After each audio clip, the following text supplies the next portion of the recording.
बढ़ा दिया गया जो 11 तारीख को अवैध घोषित किया गया था। एक तो राजीव जी, मुझे लगता है कि प्रधानमंत्री जिस तरीके से गारंटियां दे रहे हैं, तो जो इंडिया है उसको भी गारंटियां देना शुरू कर देना चाहिए। पहली गारंटी यही देनी चाहिए कि जो ईडी के डायरेक्टर साहब हैं संजय मिश्रा जी, जब सरकार बदलेगी तो उनके पूरे कार्यकाल की जांच कराई जाएगी। मुझे लगता है इंडिया को एक घोषणा कर देनी चाहिए। दूसरी जो महत्वपूर्ण घोषणा है वो इंडिया को करनी चाहिए कि ये सरकार बदलने के बाद नोटबंदी में जो घोटाले हुए हैं कथित तौर पर, उनकी जांच कराई जाएगी, और जो जीएसटी में घोटाले हुए हैं उनकी जांच कराई जाएगी। ये जो बड़े घोटाले जो हैं जिनसे देश की अर्थव्यवस्था की रीढ़ टूटी है, इन 3 घोटालों की जांच जो है उसकी घोषणा जो जांच कराने की घोषणा मुझे लगता है इंडिया को कर देनी चाहिए। क्योंकि अब गारंटियों का दौर चल रहा है, तो गारंटियों पे गारंटियां दी जा रही, तो ये गारंटी भी दे देनी चाहिए। आप देखिए इसके बाद प्रधानमंत्री किस तरीके से जो है, फिर जिस तरीके से बैल को आप दिखा देते ना लाल कपड़ा, फिर उसका जो होता है प्रतिक्रिया, प्रधानमंत्री फिर उसी तरीके की प्रतिक्रिया पे जो है तुरंत उतर आएंगे। अभी तो बहुत कम उतरे हैं, अभी तो केवल INDIA ही कर रहे हैं। उसके बाद जाने क्या क्या करने लग जाएंगे, ये तो देखिएगा आप राजीव जी। कुल मिला के बहरहाल राजनीति बहुत दिलचस्प मोड़ पर राजीव जी, और प्रधानमंत्री की देह भाषा, उनकी भाषा दोनों जो है ये बता रही है कि प्रधानमंत्री जो है वो इंडिया को अपने लिए गंभीर चुनौती मान रहे हैं। ये बड़ी अच्छी बात है कि इंडिया उनके लिए गंभीर चुनौती बन गया है, और प्रधानमंत्री भी जो है वो इंडिया की बात कर रहे हैं। अब देखिए राजीव जी, होता क्या है कि इतिहास की गलतियां जो हैं वो आपके बच्चे भुगता करते हैं, अक्सर ऐसा होता है। अब गलती की थी श्यामा प्रसाद मुखर्जी ने, भुगत रहे बेचारे मोदी जी। अब श्यामा प्रसाद मुखर्जी अगर भारत छोड़ो आंदोलन में शामिल हो लिए होते, सावरकर अगर भारत छोड़ो आंदोलन में शामिल हो लिए होते, मुस्लिम लीग के साथ सरकार में शामिल ना हुए होते, तो आज मोदी जी को क्विट इंडिया की याद करने की आवश्यकता नहीं पड़ती। लेकिन अब मोदी जी उसको याद कर रहे हैं, क्विट इंडिया को। तो अब ये इतिहास की सारी चीजें भी सामने आ जाएंगी कि क्विट इंडिया जो था, जिसको क्विट इंडिया कहा जा रहा है, वो था भारत छोड़ो आंदोलन।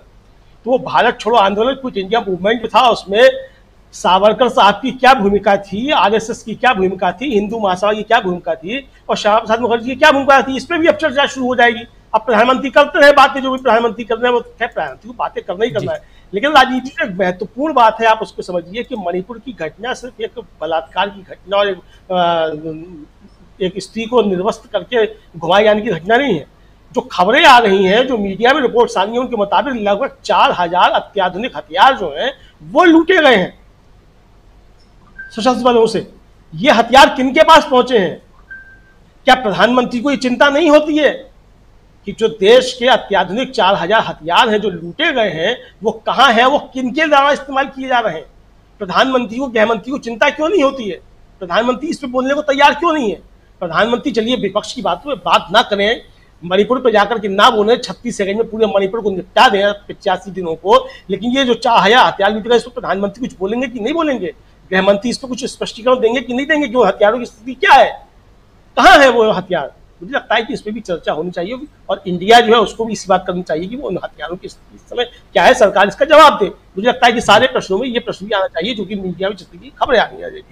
अब राहुल गांधी पे क्या फैसला आता है वो अलग देखा जाएगा, लेकिन फिलहाल जो फैसला आया है अपने ईडी वाले साहब पे, मुझे लगता है राजीव जी कि वो कुछ भी उनको मिल गया हो, लेकिन वो चूंकि अभी एक्सटेंशन पे है और दया याचिका पे है, एक तरीके से कहा जाए, मतलब सुप्रीम कोर्ट ने उन पर रहम किया है कि 15 सितंबर तक जो है आपको जो है वो बख्शा जाता है, आपके अवैधानिक कार्य जो है वो आप उनको निपटा लीजिए। मतलब आपकी नियुक्ति जो है वो अवैध है, तो उस अवैध नियुक्ति भी आपकी 15 सितंबर तक है। तो इस दौरान जो उनके काम होंगे राजीव जी, वो सारे अवैध होंगे। अब वो चाहे कहीं छापा मारे हो, चाहे कहीं कुछ करें, तो वो सारे अवैध की श्रेणी में आएंगे, क्योंकि सुप्रीम कोर्ट कह चुका है कि उनकी नियुक्ति जो है वो अवैध है। उस नियुक्ति को सुप्रीम कोर्ट ने वैध नहीं ठहराया है। ये नहीं कहा है कि 15 सितंबर तक आपकी नियुक्ति जो वो वैध है। उनको एक्सटेंशन दिया है कि आप जो सरकार ने जो बताया है काम, जो बहुत महत्वपूर्ण है, जिसको किया जाना है, उस काम को निपटाने के लिए जो है उनको दिया गया है एक्सटेंशन। तो वो उस काम को निपटाने के लिए, किसी कोई और काम करने के लिए नहीं है। अगर वो कुछ और काम करते हैं तो फिर चले जाएंगे सुप्रीम कोर्ट के साथ, इनको आपने एक्सटेंशन तो दिया था सरकार का ये काम करने के लिए जो बहुत महत्वपूर्ण था देश का काम, ये तो दूसरे काम कर रहे हैं, तो लोग जा सकते हैं फिर। तो इसलिए जो वो सब काम नहीं कर पाएंगे। अब राजीव जी जो काले रंग को लेकर के भड़क रहे थे हमारे मित्रगण, भारतीय जनता पार्टी के नेतागण, असल में वो इस काले रंग पर नहीं भड़क रहे थे, वो RSS की काली टोपी में भड़क रहे थे। अब कहना चाहिए पीयूष गोयल को कि RSS कल से काली टोपी नहीं पहनेगा, मोहन भागवत जी की काली टोपी से आपत्ति है उनको। अब प्रधानमंत्री जाते हैं, पता नहीं वहां भी बताया जाता है कि काले कपड़े जो है लोगों को पहन के नहीं जाने दिया जाता है। अब स्वयं सेवक वहां गणवेश में जाते हैं कि नहीं जाते हैं, पता नहीं राजीव जी। वो काली टोपी पहन के स्वयं सेवक जाते हैं उनकी मीटिंग में कि नहीं जाते हैं, बड़ी संकट है। दूसरा है कि मकर संक्रांति पे जो काली खिचड़ी खाई जाती है वो तो नहीं खाते होंगे फिर हमारे संघ के स्वयं सेवक लोग काली खिचड़ी। दिक्कत बहुत ज्यादा है काली खिचड़ी के साथ जो है। दूसरा वैज्ञानिक रूप से जो काला रंग है उससे चिढ़ने का कारण ये है कि जो खड़गे जी ने भी कहा काले रंग को लेकर के, असल में वो दलितों का भी प्रतीक है, वो शनि देवता का भी प्रतीक है काला रंग। तो शनि चूंकि न्याय का देवता है तो न्याय से उनको बड़ी परेशानी है। भारतीय जनता पार्टी के लोगों को न्याय की बात तो करते ही नहीं, सब अन्याय की बातें करते हैं। तो परेशानी ये है कि न्याय का देवता पता नहीं कब न्याय करने लग जाए। ये जो काले कपड़े पहन के लोग आए हैं कब इनके ऊपर शनि सवार हो जाए और ये न्याय करने लग जाए, इनके मुख से न्याय की बातें निकलने लग जाए। तो काले रंग को देख करके भारतीय जनता पार्टी का बिदकना जो है वो शनि देवता को देख कर बिदकना जैसा होता है वैसा ही बिदकना है राजीव जी, इसके अलावा और कुछ नहीं है। और एक बस एक जानकारी और दे दूं कि दीपक जी जो कह रहे थे वो मीनाक्षी नटराजन है, मंदसौर से 2009 से 2014 तक जो थी वो लोकसभा सदस्य रही है और इंदौर में पढ़ी हैं, अहिल्याबाई डिग्री कॉलेज वहां से। जी जी जी बिल्कुल। युवा नेता